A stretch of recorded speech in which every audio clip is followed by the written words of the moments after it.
په پاکستان کې د سیم یو نوې شروع ده چې د هغې په ترو تاسو ته ارزان پیکیجونه میلاویدی شي. که تاسو ام بي استعمالوئ، ملیټونه استعمالوئ یا اس ام اس استعمالوئ، نو دغه نټورک چې تاسو اوس استعمالوئ نو تاسو ته به ارزان پیکیجونه چې دي دا به تاسو ته میلاویږي. لکه څنګه زموږ سره ټیلنار والا سیمې، یوپون، جیز، زونګ والا سیم کارډ، نو دغه شان به تاسو اوس د دې کمپنۍ سیم کارډ چې دی تاسو استعمالوئ نو تاسو ته به ارزان پیکیجونه چې دي دا به تاسو ته میلاویږي. د دې کمپنۍ نوم دی اونیک. د دې اشتهارات چې دي تاسو ته په فیسبوک هم راځي، په ټي وي کې هم د دې اشتهارات راځي.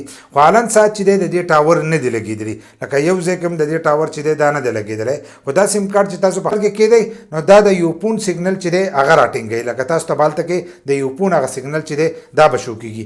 بل دا د ټیلنار کومه کمپنۍ چې دا هغه هم یوپون اغوستې ده، نو په ټیلنار کوم ټاور چې دی نو په هغې کې هم د یوپون د سیګنلو سیسټم چې دی هغه موجود دی. نو دا سیم کارډ که تاسو واغستو نو حالن ساعت چې دی تاسو ته به ډېر ارزان پیکیجونه چې دي دا به تاسو ته میلاویږي. ځکه دا نوی نوی راوتلی دی نو په دې ټایم کې چې دی ارزان پیکیجونه ورکوي. هغه چې زمونږ دا سیم کارډونه چې دي چې دا خلک والي پر روان وخت کې چې دی دا بیا د دې نورو په شانتې کېږي. ځکه چې پاکستان ته راله نو دا حالن ساعت چې دی دا د خلکو له ارزان پیکیجونه ورکوي، بیا به وروسته چې دی دا به د نورو په شانتې په ریټونو باندې لګوي. نو که کومو کسانو ځان نه اخیستی نو دغه سیم کارډ والی نه څه وخته پورې چې دی تاسو ارزان پیکیجونه چې دی دا تاسو استعمالولی شئ.